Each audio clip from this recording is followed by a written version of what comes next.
በሰንበትም በአንድ ምኩራብ ያስተምር ነበር። እነሆ 18 ዓመት ጀምሮ የድካም መንፈስ ያደረባት ሴት ነበረች። እርሷ ጎባጣ ነበረች፣ ቀንታም ልትቆም ከቶ አልተቻላትም። ኢየሱስም ባያት ጊዜ ጠራትና አንቺ ሴት ከድካምሽ ተፈውሰሻል አላት። እጇን ጫነባት። ያን ጊዜ ቀጥ አለች፣ እግዚአብሔርን አመሰገነች። የምኩራብ አለቃ ግን ኢየሱስ በሰንበት ስለፈወሰ ተቆጥቶ መለሰና ሕዝቡ ሊሰራባቸው የሚገባ 6 ቀኖች አሉ፣ እንግዲህ በእርሱ መጥታችሁ ተፈወሱ እንጂ በሰንበት አይደለም አለ። ጌታ መልሶ እናንተ ግብዞች፣ ከእናንተ ያንዳንዱ በሰንበት በሬውን ወይም አህያውን ከግርግሙ ፈትቶ ውሃ ሊያጠጣ ይወስዶ የለምን? ይቺ የአብርሃም ልጅ ሆና ከ18 ዓመት ጀምሮ ሰይጣን ያሰራት በሰንበት ቀን ከዚች ስራት ልትፈታ አይገባም አለው። ይህ ሲናገር ሳለ የተቃወሙት ሁሉ አፈሩ። ከእርሱ የተነሳ ከእርሱ በተደረገው ድንቅ ሁሉ ሕዝቡ ደስ አሰኘው። ሕዝቡ ደስ አላቸው። ጌታ ይባረክ። እንዲህ በሚል ካሚ የሚያሳርፍ ኢየሱስ ይመጣል።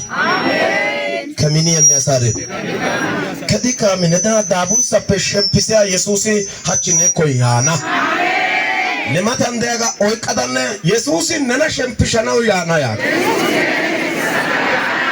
ጾሳይ ኢሲኪታ ወዲደጊ ዳሮ አሳይ ኦትደ ወጥደ ከስደ ኦይቃይ ሰጊደ ዳቡር ሰንደሲ ላውጣ ደምበና ኡፋይ ያቂበና ያጊዲ ታወድድነ ሃኢታን ሸምፒሰና ያ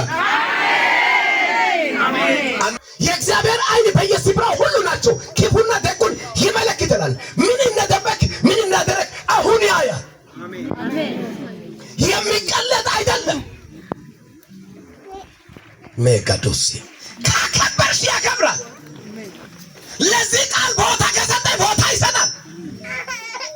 ከሰጠኝ እግዚአብሔር ሰጥቶም ይታዝባል፣ ነስቶም ይታዝባል። ለእግዚአብሔር ያለ ማንም የለም።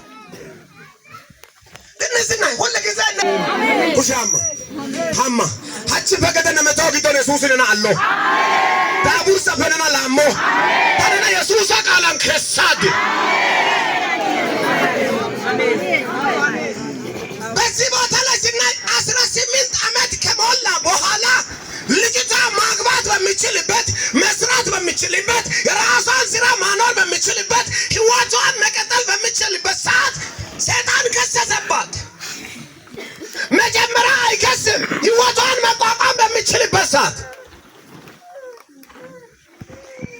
መልእክት አለኝ ለዚህ ከተማ ለዚህ አካባቢ በዚህ ሚዲያ በዓለም ዙሪያ የምትከታተሉ መልእክት አለኝ። ነገራችሁ ከታሰረበት ቦታ ዛሬ ምሽት ይለቀቃል። እግዚአብሔር አምላክ የእናንተ ነገር ያስለቅቃል። እጃችሁን አወሳውሱና የኔ ነገር ተለቀቀ በሉት። ዝም ብለህ በለኝ እስኪ የኔ ነገር በለኝ ተለቀቀ። ከድካሜ አሪፍ ያለው የተገናኘ የናዝረቱ ኢየሱስ ነው። አሜን ላለ ሰው ይሁን። ታማነ ሆስቡል ላይ ዘኩማሪበ አዝና ገረናው ዳንዳ